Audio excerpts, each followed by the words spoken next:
Bihar news में स्वागत है आपका दोस्तों। मैं हूं फिर दोस्त गनी और आप देख रहे हैं केडीबी लाइव। दोस्तों आज हो चुका है 26 फरवरी 2025। तो आज की पूरे बिहार की टॉप न्यूज लेकर आए हैं आपके लिए। वीडियो शुरू करने से पहले आपसे एक रिक्वेस्ट है कि अगर आप पहली बार इस चैनल पर आए हैं तो चैनल को सब्सक्राइब करके बेल आइकन को प्रेस कर दीजिए और साथ ही वीडियो को लाइक कर दीजिए, अपने दोस्तों के साथ शेयर भी कीजिए। तो चले चलते हैं आज की खबरों की ओर। दोस्तों आज बिहार न्यूज की शुरुआत सबसे पहले करेंगे कि पीएम मोदी किसान सम्मान निधि योजना की 19वीं किस्त जारी कर दी है।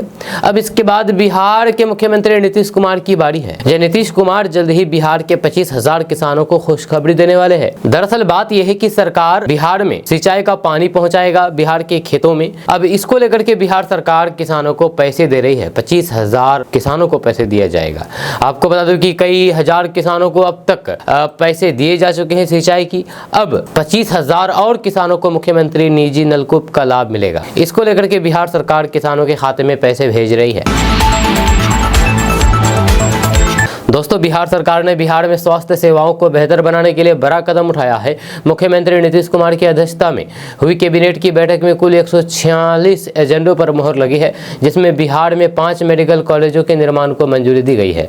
ये मेडिकल कॉलेज नवादा, जहानाबाद, कैमूर, बांका और फिर औरंगाबाद में 2000 करोड़ से अधिक की लागत से बनाए जाएंगे। ये वही मेडिकल कॉलेज है जिनके निर्माण की घोषणा सीएम नीतीश कुमार ने प्रगति यात्रा के दौरान की। आपको बता दूं कि नवादा जिले में राजकीय चिकित्सा महाविद्यालय एवं अस्पताल के निर्माण और फिर जिला अस्पताल के सुदृढ़ीकरण के लिए 401 करोड़ 68 लाख रुपए की मंजूरी कैबिनेट से की गई है। जहां वहीं पर जहानाबाद जिले में राजकीय चिकित्सा महाविद्यालय एवं अस्पताल के निर्माण के लिए 402 करोड़ 19 लाख रुपए की प्रशासनिक स्वीकृति कैबिनेट से दी गई है। इसी प्रकार कैमूर जिले में मेडिकल कॉलेज के निर्माण के लिए 402 करोड़ 14 लाख रुपए, बांका जिले में राजकीय चिकित्सा महाविद्यालय एवं अस्पताल के निर्माण के लिए 402 करोड़ 31 लाख रुपए तथा औरंगाबाद जिले के अंतर्गत देव प्रखंड में चिकित्सा महाविद्यालय के निर्माण के लिए 400 करोड़ 29 लाख रुपए की लागत से वित्तीय वर्ष 2024-25 में योजना की प्रशासनिक स्वीकृति दी गई है।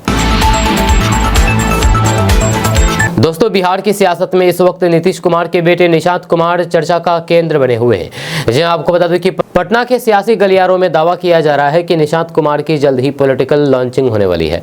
इस बीच शुक्रवार को निशांत कुमार ने मीडिया से बातचीत में बड़ा बयान दिया है। उन्होंने कहा कि एनडीए को जल्द से जल्द ये घोषित करना चाहिए कि चुनाव के बाद नीतीश कुमार ही मुख्यमंत्री होंगे।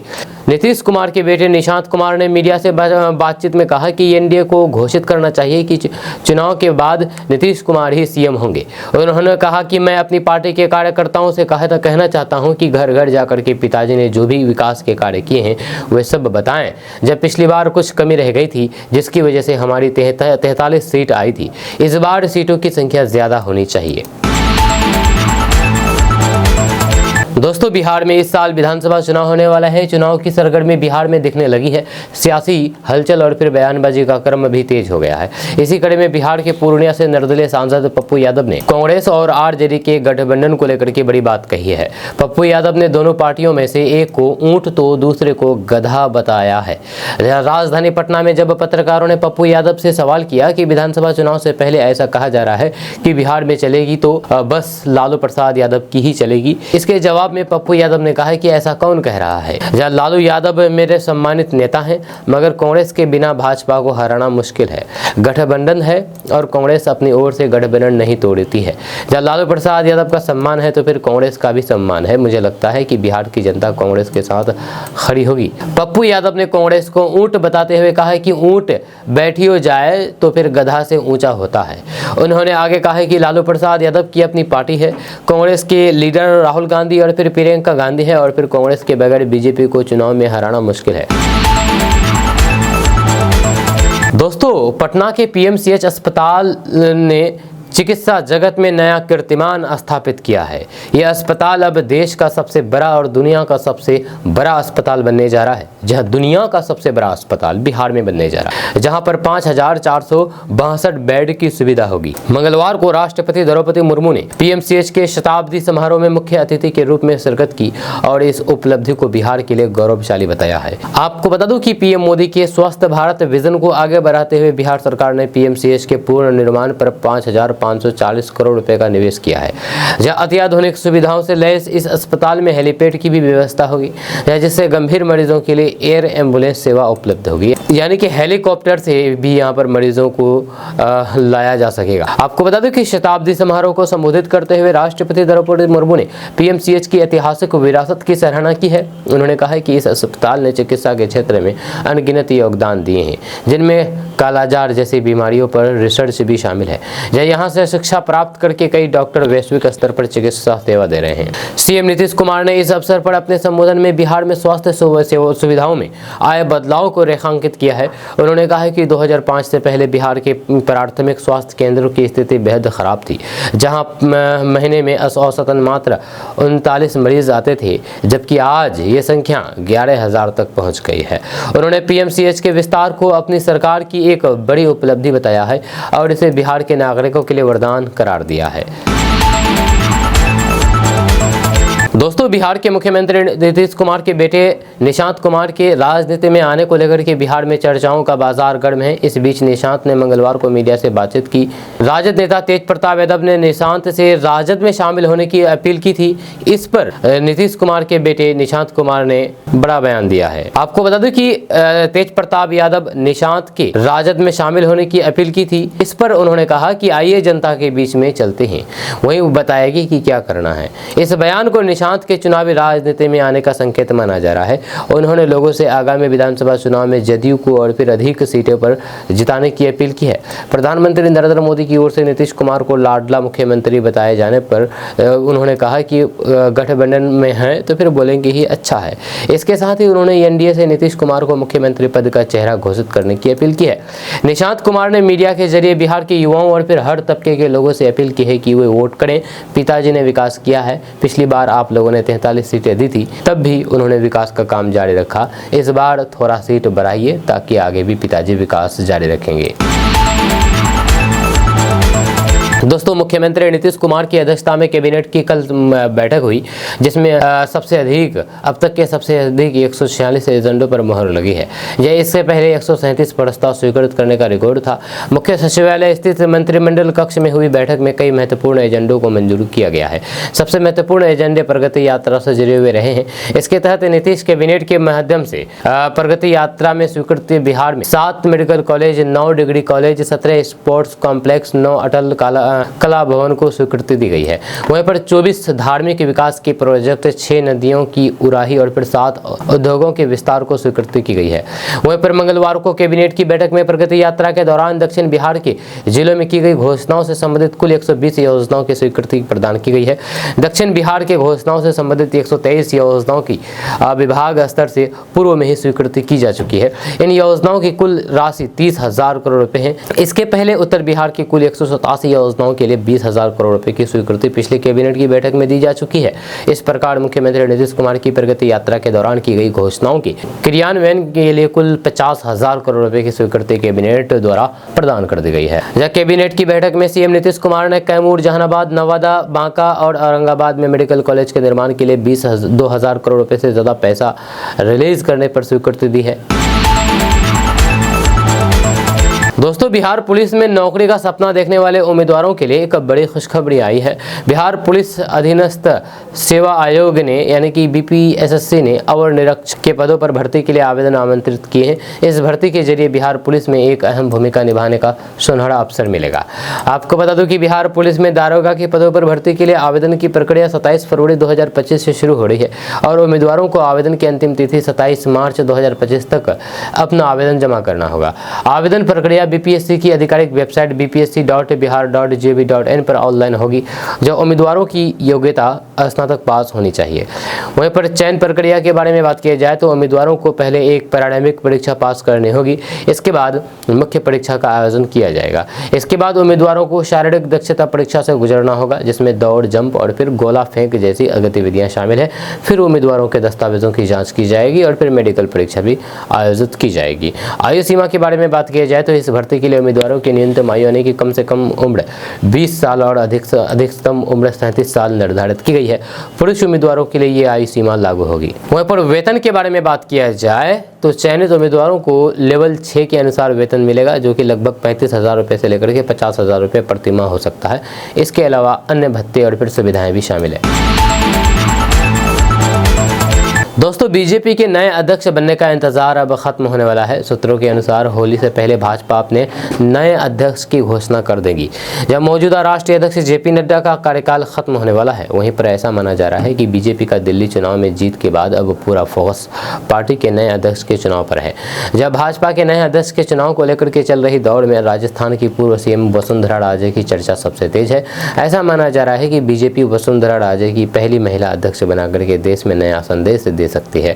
ऐसे में दिल्ली में महिला मुख्यमंत्री के बाद महिला बीजेपी अध्यक्ष की चर्चा भी जम करके हो रही है।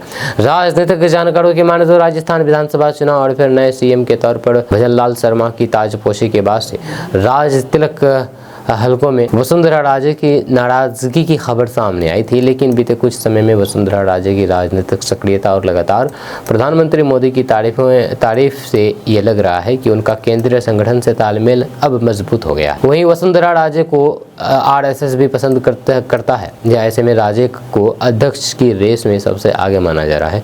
ऐसा कहा जा रहा है कि बीजेपी उपाध्यक्ष के बाद उनको अब अध्यक्ष की कमान सौंपी जा सकती है। दोस्तों, बिहार सरकार में कर्मचारियों और पदाधिकारियों के 3,921 नए पदों का सृजित किए जाएंगे। कैबिनेट ने शिक्षा विभाग एवं मंत्रिमंडल विभागों के प्रस्ताव पर विमर्श के बाद नए पदों के सृजन का प्रस्ताव स्वीकृत किया गया है। जहां राज्य के यानी कि बिहार के विभिन्न स्कूलों में 2,857 हेड मास्टरों की बहाली की जाएगी। मुख्यमंत्री नीतीश कुमार की अध्यक्षता में मंगलवार को हुई राज्य कैबिनेट की बैठक में यह निर्णय लिया गया है। कैबिनेट विभाग के अपर मुख्य सचिव डॉक्टर एस सिद्धार्थ ने बताया है कि राजकीयकृत प्रोजेक्ट कन्या माध्यमिक उच्च माध्यमिक स्कूलों में प्राचार्य एवं प्रधानाध्यापक के 1539 पदों को प्रत्यार्पित करते हुए कार्यरत कुल 1318 पदों को मरणशील घोषित किया गया है। इसके स्थान पर उच्च माध्यमिक विद्यालय प्रधानाध्यापक नियमावली के अधीन प्रधानाध्यापक के 2857 पद सृजित किए गए हैं। दोस्तों, बिहार में ठंड के बाद गर्मी ने अपना तेवर दिखाना शुरू कर दिया है। बिहार में फरवरी के महीने में गर्मी ने पिछले 100 सालों का रिकॉर्ड तोड़ दिया है। लगातार बढ़ती गर्मी ने ठंड के असर को कम कर दिया है और फिर समय से पहले ही अपने जाने का वक्त भी तय कर दिया गया है। इन दिनों लोग ऊनी कपड़ों की जगह सूती और फिर हल्के कपड़ों में नजर आ रहे हैं। अगर फरवरी के महीने में ही अधिकतम तापमान 32 डिग्री और फिर न्यूनतम तापमान 21 डिग्री है, तो फिर सोचिए कि आने वाले समय में और क्या होगा। जहाँ गर्मी का सितम। मौसम विभाग ने होली के दौरान लू चलने की भी संभावना जताई है। जहाँ फरवरी का महीना अभी खत्म भी नहीं हुआ है और ठंड ने अभी से अलविदा कह दिया है। इसके बाद अब गर्मी का असर नवंबर तक रहने वाला है। जहाँ बीच के कुछ महीनों में बारिश होने की संभावना है, जिसकी वजह से लोगों को गर्मी से थोड़ी राहत जरूर मिलेगी। जहाँ पहले गर्मी अप्रैल से शुरू होती थी, अब फरवरी से ही शुरू हो गई है, जिसकी वजह से गर्मी का मौसम 2 महीने और बढ़ गया है। वहीं पर मौसम विभाग से मिल रही जानकारी के मुताबिक गर्मी का मौसम इस बार जल्दी शुरू हो गया है। इसलिए अब लोगों को सावन का इंतजार लंबे समय तक करना पड़ सकता है। जून के आखिर में मानसून शुरू होती है।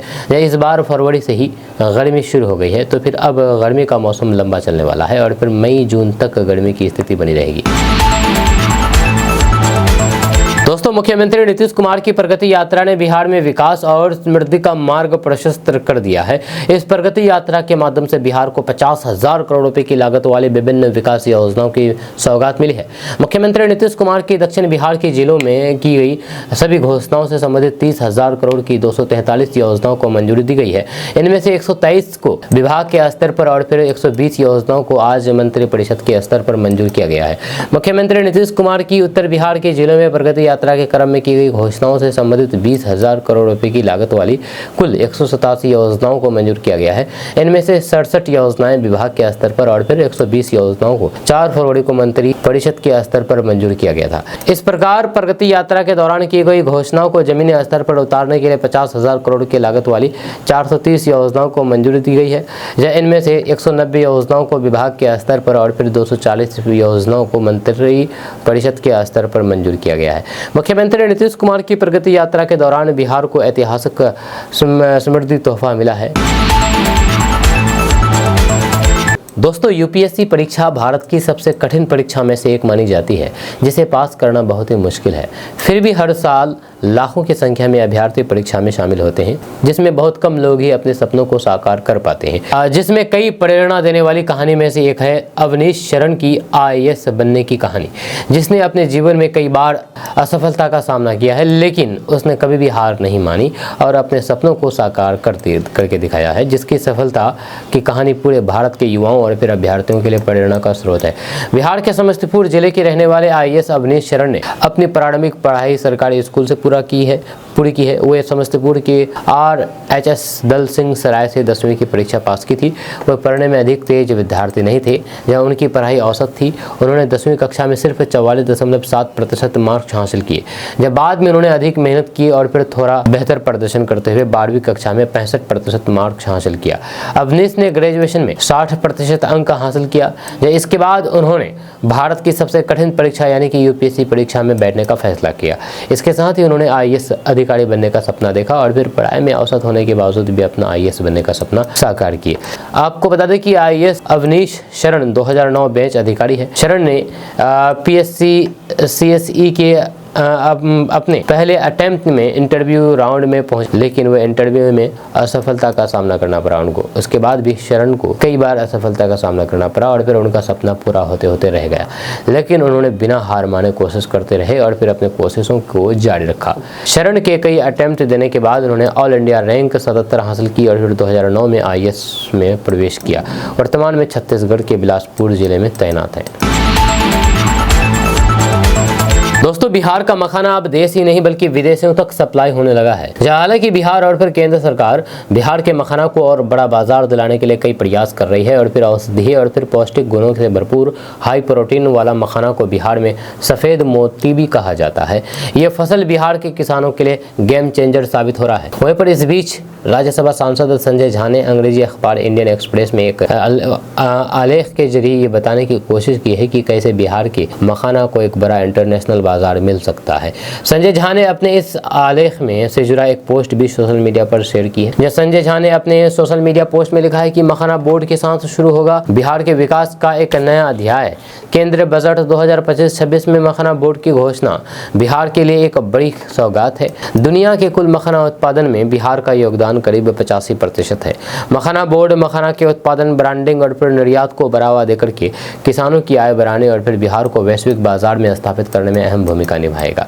संजय झा के अनुसार मुख्यमंत्री नीतीश कुमार जी का एक बड़ा सपना रहा है कि दुनिया हर थाली में कोई ना कोई बिहारी व्यंजन पहुंचे। यह सपना अब साकार होता हुआ दिख रहा है, क्योंकि कई प्रमुख देशों में मिथिला मखाना का निर्यात तेजी से बढ़ रहा है। प्रधानमंत्री नरेंद्र मोदी जी ने भी कहा कि बिहार का मखाना अब पूरी दुनिया में पहुंचेगा। ये मखाना उत्पादक किसानों के लिए एक नए आर्थिक युग की शुरुआत का संकेत है। संजय झा ने कहा है कि बिहार में निर्यात संरचना का विकास का इस लक्ष्य को हासिल करने में बेहद महत्वपूर्ण साबित होगा। वहीं पर दरभंगा हवाई अड्डा और आगामी पूर्णिया हवाई अड्डा घरेलू कार्गो परिवहन को सुगम बनाएंगे। पटना में प्रस्तावित ग्रीनफील्ड एयरपोर्ट से अमेरिका, यूरोप और मध्य पूर्व के बाजारों तक स्वास्थ्य स्नैक के रूप में मखाना को पहुंचाने के द्वार खुलेंगे। दोस्तों, विधानसभा चुनाव की तैयारी में जुड़े नीतीश कुमार और फिर उनकी पार्टी ने एक बड़ा फैसला लिया है। जेडीयू ने अपने 38 नेताओं को अहम जिम्मेवारी सौंपी है, जब पार्टी के प्रदेश अध्यक्ष उमेश कुशवाहा ने इस संबंध में पत्र जारी कर दिया है। जेडीयू ने बिहार के सभी जिलों में जिला प्रभारी की नियुक्ति की है। इन प्रभारियों का काम संगठन को मजबूत करना होगा, ताकि विधानसभा चुनाव में कार्यकर्ता नेता एक्टिव रहे और फिर एनडीए गठबंधन की जीत तय की जा सके। दोस्तों, बिहार के मुजफ्फरपुर में एक हैरान कर देने वाली घटना हुई है। यहाँ एक दुल्हन और फिर उसके घर वालों ने शादी से मना करते हुए मंडप में ही दूल्हे को बंधक बना लिया। जहाँ फेरों से ठीक पहले दूल्हे की ओर से लाए गए कपड़े दुल्हन को पसंद न आने पर यह विवाद हुआ है। जब बवाल बढ़ता देख करके बाराती तो भाग गए, लेकिन दुल्हन के घर वालों ने दूल्हे और फिर उसके परिवार के करीब दर्जन भर लोगों को घेर करके मंडप में बैठा दिया। यह सूचना मिलने पर थोड़ी ही देर में पुलिस मौके पर पहुंची। इसके बाद काफी देर तक दोनों दोनों पक्षों को समझाया गया। इसके बाद दूल्हे के पिता ने दुल्हन के पिता को शादी समारोह के आयोजन में हुए खर्च के रूप में 40,000 रुपए दिए और फिर बिना शादी किए ही बारात लेकर के वापस लौट गए। मामला बिहार के मुजफ्फरपुर के देवरिया कोठी थाना क्षेत्र के बंदी गांव का है। पुलिस के मुताबिक इस गांव में रहने वाले मोहन राम की बेटी आशा कुमारी की सोमवार को शादी हुई थी। इसके लिए वैशाली जिले के लालगंज थाना क्षेत्र में इतवारपुर पकड़े गांव में बारात आई थी। बड़े धूमधाम से जयमाला हुआ, बारातियों को नाश्ता और फिर भोजन कराया गया। इसके बाद मंडप में फेरों की तैयारी शुरू होने लगी। इसके लिए दूल्हा विकास कुमार आकर के बैठा। इतने में उसके परिजनों ने दुल्हन के लिए महंगा लहंगा और फिर अन्य कपड़े दिए। इन कपड़ों को देख करके दुल्हन भड़क गई। उसने कहा कि 8 महीने से शादी तय है, सब कुछ पहले से ही तय हो गया था। इसके बावजूद भी दूल्हे की ओर से घटिया व क्वालिटी के कपड़े दिए गए हैं। जब दुल्हन ने ये कहते हुए शादी से मुझसे मना कर दिया, वहीं पर दूल्हे के घर वालों ने समझाने की काफी कोशिश की, लेकिन मामला सुलझने के बजाय और उलझ गया।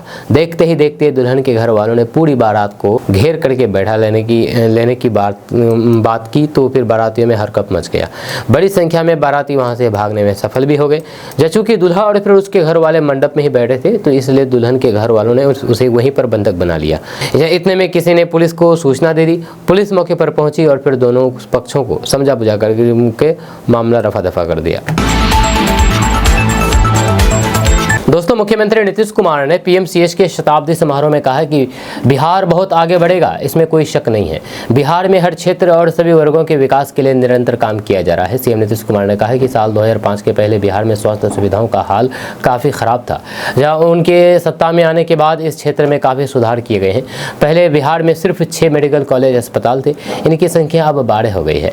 साथ ही 14 मेडिकल कॉलेज अस्पताल का निर्माण किया जा रहा है। सीएम नीतीश कुमार ने पीएमसीएच के शताब्दी समारोह को संबोधित किया। इस दौरान राष्ट्रपति द्रौपदी मुर्मू, राज्यपाल आरिफ मोहम्मद खान, केंद्रीय स्वास्थ्य मंत्री जेपी नड्डा, उसके बाद डिप्टी सीएम सम्राट चौधरी एवं विजय सिन्हा समेत कई नेता मौजूद रहे। सीएम नीतीश कुमार ने अपने संबोधन में कहा कि हमने बिहार के हर जिले में मेडिकल कॉलेज एवं अस्पताल बनाने का निर्णय लिया है। बिहार के विकास में केंद्र सरकार का भी पूरा सहयोग मिल रहा है। उन्होंने आगे कहा कि 25 फरवरी 1925 को जब पटना में पीएमसीएच की स्थापना हुई थी, तब देश में बहुत कम मेडिकल कॉलेज थे। जब हम पटना में पढ़ते थे तब देखते थे कि सिर्फ बिहारी नहीं बल्कि दूसरे राज्यों के भी छात्र यहाँ पर पढ़ने आते थे। उन्होंने कहा कि बिहार सरकार पीएमसीएच को सबसे बड़ा अस्पताल बनाने की दिशा में काम कर रही है। यहाँ 5400 बेड की क्षमता विकसित की जा रही है। सभी अधिकारियों ने इस दिशा में तेजी से काम करने के निर्देश दिए हैं।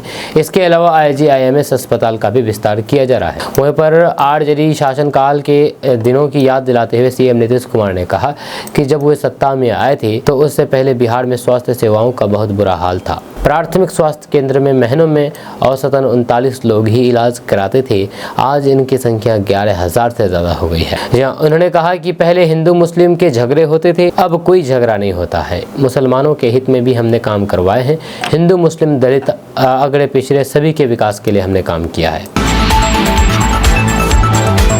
दोस्तों, बिहार के खगड़िया जिले में महिला सुपरवाइजर के पदों के लिए एक नई और आकर्षक भर्ती का आयोजन किया गया है। अगर आप 10वीं पास हैं और सरकारी नौकरी की तलाश में हैं तो फिर यह अवसर आपके लिए एक सुनहरा मौका हो सकता है। इस भर्ती के लिए आवेदन की अंतिम तिथि 18 मार्च 2025 है और आप अपनी योग्यता के अनुसार इन पदों के लिए आवेदन कर सकते हैं। दस्तावेजों के बारे में बात की जाए तो इस भर्ती के लिए आवेदन करते समय उम्मीदवारों को निम्नलिखित दस्तावेजों की आवश्यकता होगी। 10वीं का मार्कशीट, जाति प्रमाण पत्र, निवास प्रमाण पत्र, आय प्रमाण पत्र, चालू मोबाइल नंबर और passport size photo, email ID आदि। महिला सुपरवाइजर के पदों पर चयन मेरिट के आधार पर किया जाएगा। इसका मतलब है कि उम्मीदवारों का चयन उसके 10वीं कक्षा के परिणामों, दस्तावेजों और फिर अन्य आवश्यक मापदंडों के आधार पर किया जाएगा। अधिक जानकारी के लिए आप नोटिस को पढ़ सकते हैं। दोस्तों, महाशिवरात्रि 2025 पर बढ़ने वाली भीड़ को लेकर के बिहार पुलिस अलर्ट मोड में आ गई है। बिहार समेत देश भर में 26 फरवरी यानी कि बुधवार को महाशिवरात्रि का त्यौहार मनाया जाएगा। ऐसे में महाशिवरात्रि के त्यौहारों को लेकर के बिहार पुलिस मुख्यालय ने अलर्ट जारी कर दिया है। जब पटना समेत सभी जिलों के SP, SSP, रेंज, DIG और फिर IG को ये अलर्ट जारी कर दिया गया है। इसी के साथ मुख्यालय ने सभी शिवालयों, मंदिरों और फिर पूजा स्थलों पर पर्याप्त पुलिस बल तैनात करने का आदेश भी जारी कर दिया गया है। इन जगहों पर CCTV कैमरे की निगरानी रखने के भी निर्देश दिए गए हैं। जहाँ इसी के साथ सुरक्षा व्यवस्था को मजबूत बनाने के लिए पुलिस मुख्यालय ने सभी जिलों को अतिरिक्त पुलिस बल मुहैया कराया गया है। जहाँ मंदिरों, शिवालयों और फिर पूजा स्थलों पर सुरक्षा के लिए सिविल में पुलिस कर्मियों को तैनात किया गया है। तो फिर वहीं पर बिहार पुलिस ने आम जनता से अपील करते हुए कहा कि किसी भी संदिग्ध वस्तु या फिर व्यक्तित्व दिखने पर तुरंत मौके पर मौजूद पुलिसकर्मी को सूचना दे, साथ ही अफवाहों पर ध्यान न दे। इसी के तहत बिहार पुलिस ने महाशिवरात्रि पर जारी अलर्ट के बारे में जानकारी देते हुए बिहार के DGP ने बताया है कि महाशिवरात्रि को देखते हुए सभी जिलों को सेंसिटाइज कर दिया गया है। दोस्तों, बिहार सरकार पिछड़े वर्ग एवं अति पिछड़े वर्ग के छात्रों को उच्च गुणवत्ता वाली शिक्षा उपलब्ध कराने के लिए बड़ी पहल कर रही है। बिहार में 720 सीटों वाले अन्य पिछड़ा वर्ग बालक आवासीय +2 उच्च विद्यालय की स्थापना की जाएगी। इस उद्देश्य से पिछड़ा वर्ग एवं अति पिछड़ा वर्ग कल्याण विभाग ने भवन निर्माण विभाग को पत्र लिखकर के विद्यालय के निर्माण का प्रस्ताव और फिर प्राक्कलन तैयार करने का अनुरोध किया है। जब बिहार सरकार ने पहले चरण में बिहार के सभी 9 प्रमंडलों में एक अन्य पिछड़ा वर्ग बालक आवासीय +2 उच्च विद्यालय खोलने की योजना बनाई है। ये कदम शिक्षा के क्षेत्र में पिछड़े वर्गों के छात्रों के उत्थान के लिए एक ऐतिहासिक पहल साबित होगा।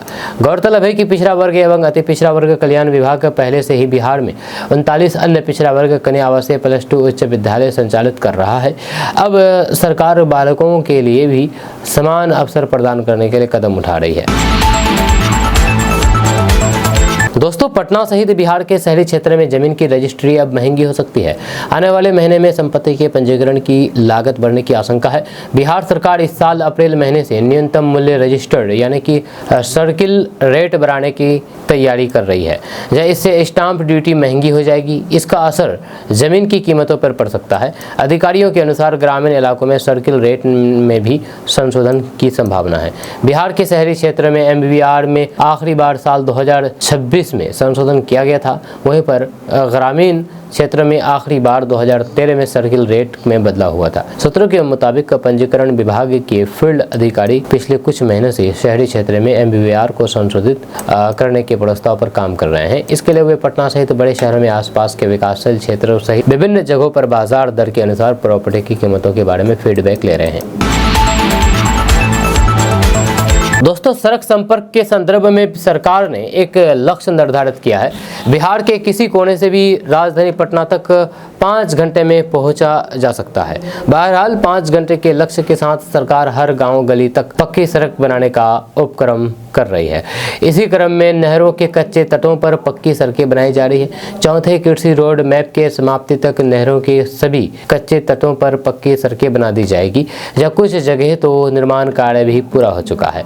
वित्तीय वर्ष 2028-29 तक चौथा कृषि रोड मैप प्रभावी है। तब तक सभी कच्चे तत्वों का पक्की सड़क में कार्यान्वयन हो जाएगा। इस पर कुल 7,115 करोड़ का खर्च अनुमानित है। जहाँ पर कृषि उत्पादों में आत्मनिर्भरता और फिर किसानों की आय में वृद्धि के उद्देश्य से ये रोड मैप बनाया जाएगा।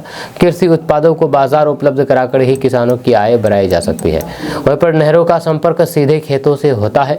ऐसे में अगर वे पक्की होगी तो फिर किसानों को बड़ा लाभ होगा।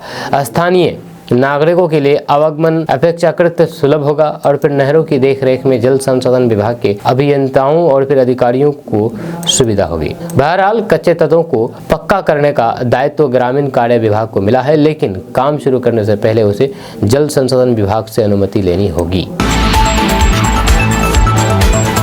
दोस्तों, बिहार के किसी भी कोने के अगर आप रहने वाले हो, किसी भी उत्तर, दक्षिण, पूर्व, पश्चिम किसी भी कोने के रहने वाले हैं तो आप मात्र 5 घंटे में अब पटना पहुंच सकते हैं। जी हाँ, आपको बता दें कि सड़क परिवहन एवं राजमार्ग मंत्रालय ने पिछले दिनों पटना पूर्णिया एक्सप्रेसवे और फिर गोरखपुर सिलीगुड़ी एक्सप्रेसवे के अलाइनमेंट को अपनी अनुमति प्रदान की थी। अब इन दोनों प्रोजेक्ट के लिए जमीन अधिग्रहण और फिर DPR की प्रक्रिया आगे बढ़नी है। NHAI से मिली आधिकारिक जानकारी के अनुसार इन दोनों प्रोजेक्ट के लिए जमीन अधिग्रहण और फिर DPR तैयार किए जाने की प्रक्रिया साथ साथ चलेगी। इन दोनों परियोजनाओं के लिए 13 जिलों में जमीन का अधिग्रहण किया जाना है। NHAI के संबंधित अधिकारी ने कहा है कि दोनों एक्सप्रेसवे का निर्माण ग्रीनफील्ड प्रोजेक्ट के तहत किया जाना है, इसलिए जमीन अधिग्रहण तो बड़े स्तर पर होना है। जहाँ इसके तहत वैशाली, समस्तीपुर, दरभंगा, सहरसा और मधेपुरा जिले में जमीन का अधिग्रहण होना है।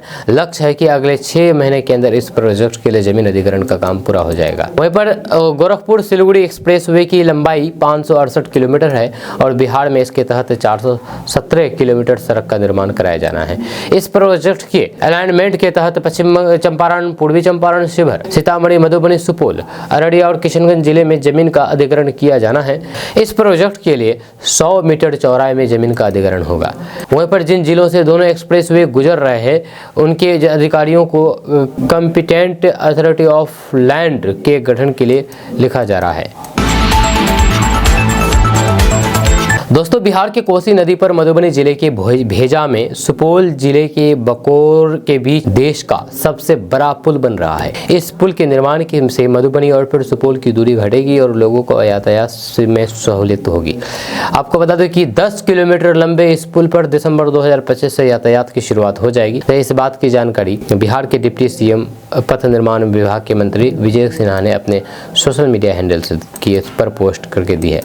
आपको बता दूं कि इस पुल की लंबाई 10 किलोमीटर होगी, 10 किलोमीटर, जो कि देश का सबसे बड़ा पुल होगा। इससे बड़ा देश में पुल नहीं होगा। वहीं पर कोसी नदी पर भारत के सबसे लंबे इस पुल का निर्माण भारतमाला परियोजना के तहत किया जा रहा है। लगभग 1200 करोड़ की लागत से बन रहे इस पुल के बन जाने से मधुबनी और सुपौल के बीच की दूरी 30 किलोमीटर तक घट जाएगी। अभी सुपौल से मधुबनी जाने के लिए लोगों को किशनपुर और फिर सरायगढ़ NH57 होकर के जाना पड़ता है। इस पुल के निर्माण से नेपाल और फिर उत्तर पूर्व के राज्यों में आना जाना भी आसान हो जाएगा। 10 किलोमीटर लंबे इस पुल में 171 पिलर और 70 स्पैन होंगे, जिसका निर्माण कार्य अंतिम चरण में है। इस परियोजना के अंतर्गत 2 बड़े-बड़े अंडरपास और फिर 4 पुलिया भी निर्माण किया जाना है। इसके साथ ही पुल पर 6 बस स्टॉप और 1 टोल प्लाजा की भी निर्माण होना है। इस परियोजना के तहत 3 किलोमीटर लंबा अप्रोच रोड का भी निर्माण हो रहा है। अप्रोच रोड मिलाकर के सेतु की कुल लंबाई 13 किलोमीटर हो जाएगी। दोस्तों, दिल्ली विधानसभा चुनाव में प्रचंड जीत के बाद भारतीय जनता पार्टी यानी कि भाजपा अब बिहार की ओर रुख कर रही है। आपको बता दूं कि बिहार में विधानसभा का चुनाव होने जा रहा है, तभी तो भाजपा के राष्ट्रीय अध्यक्ष JP नड्डा और फिर बिहार के मुख्यमंत्री नीतीश कुमार ने मुलाकात की। इस मुलाकात के बीच भाजपा के कुछ नेताओं की वीडियो वायरल हो रही है। ये वीडियो RJD ने अपने सोशल मीडिया हैंडल पर भी शेयर की है।